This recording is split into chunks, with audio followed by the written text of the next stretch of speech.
السلام علیکم. میں ایک استاد ہوں پاکستان کے مستقبل کی ممار.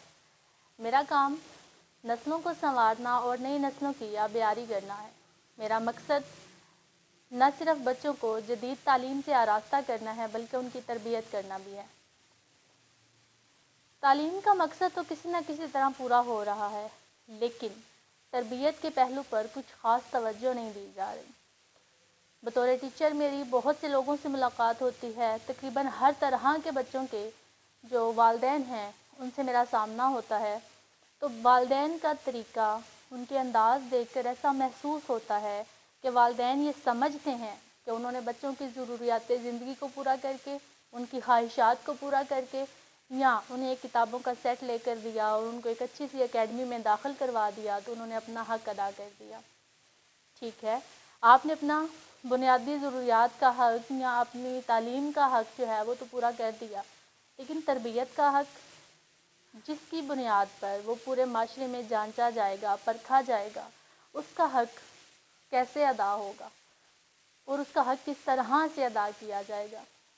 لیکن جب والدین سے تربیت کی بات کی جاتی ہے تو سننے کو یہ ملتا ہے کہ بچوں پر تعلیم کا پہلے ہی اتنا بوجھ ہے، وہ اپنی تعلیم میں اس قدر مصروف ہیں، اور اس کے علاوہ ہم نے بھی اپنے کاروبار کو وقت دینا ہوتا ہے. مائیں کہتی ہیں ہم نے اپنے گھر کو چلانا ہوتا ہے، ہمارے اتنے بکھیڑے لائف کے اپنے ہوتے ہیں زندگی کے، ہم نے ان کو سمیٹنا ہوتا ہے. تو بچے کی اتنی مصروفیت جو تعلیم میں وہ اپنا اتنا سخت مصروف ہے اس میں، اور پھر اپنی مصروفیت میں ہم کہاں اتنا ٹائم نکالیں کہ ہم بچے کو الگ سے بیٹھ کر اس کی تربیت کر سکیں.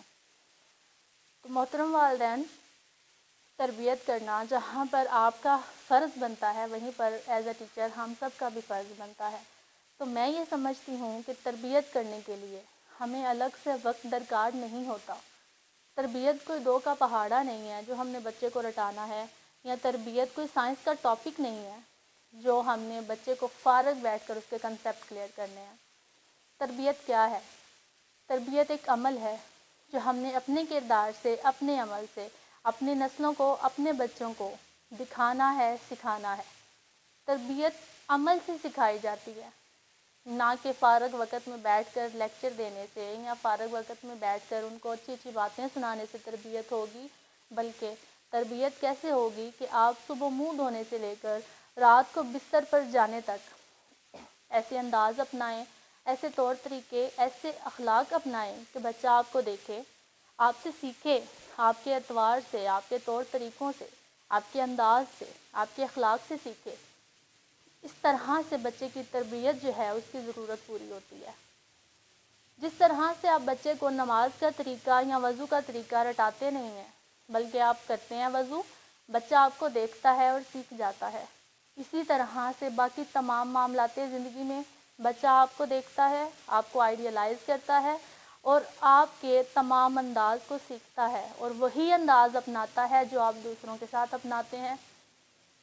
اگر یہاں پر دیکھا جائے کہ آپ اپنے والد کے آنے پر اپنی جگہ سے کھڑے ہوتے ہیں اور اپنے والد کو جگہ دیتے ہیں، تو میرا نہیں خیال کہ بچے کو کہنا پڑتا ہوگا کہ بیٹا اٹھو مجھے بیٹھنے کی جگہ دو.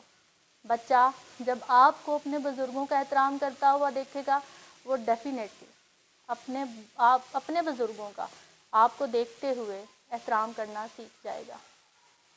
اسی طرح سے اگر آپ نے کبھی دیکھا ہو چھوٹی بچیوں کو، اگر تو آپ کے گھر میں پردے کا اہتمام ہے، آپ کی خواتین گھر سے نکلتے ہوئے بڑی چادر لیتی ہیں، نقاب کرتی ہیں، تو آپ کی جب بچیاں گھر میں کھیل رہی ہوں گی، وہ کبھی ٹیچر کا یا کبھی کسی آنٹی کا کردار ادا کریں گی کھیل میں، تو وہ جب گھر سے نکلنے لگیں گی تو وہ بڑی چادر لیں گی اور اپنی ماں کی طرح یا اپنے آس پاس جو موجود خواتین ہیں ان کی طرح نقاب کر کے نکلیں گی. تو کیا اتنی سی ایج میں اس بچی کو بتا دیا گیا ہے کہ آپ نے پردہ کرنا ہے، یا وہ کیا جانتی ہے کہ ہمیں اسلام نے پردے کا حکم دیا ہے؟ بالکل بھی ایسا نہیں ہے. اس کو اتنی سی ایج میں اتنا علم نہیں ہوگا، لیکن وہ اپنے آس پاس موجود خواتین سے اور اپنی والدہ سے ان کے عمل کی وجہ سے سیکھ چکی ہوگی. تو ہم یوں کہہ سکتے ہیں کہ ایک والدہ کا سلیقہ نسل در نسل چلتا ہے اور ایک باپ کا طریقہ وراثت میں جاتا ہے.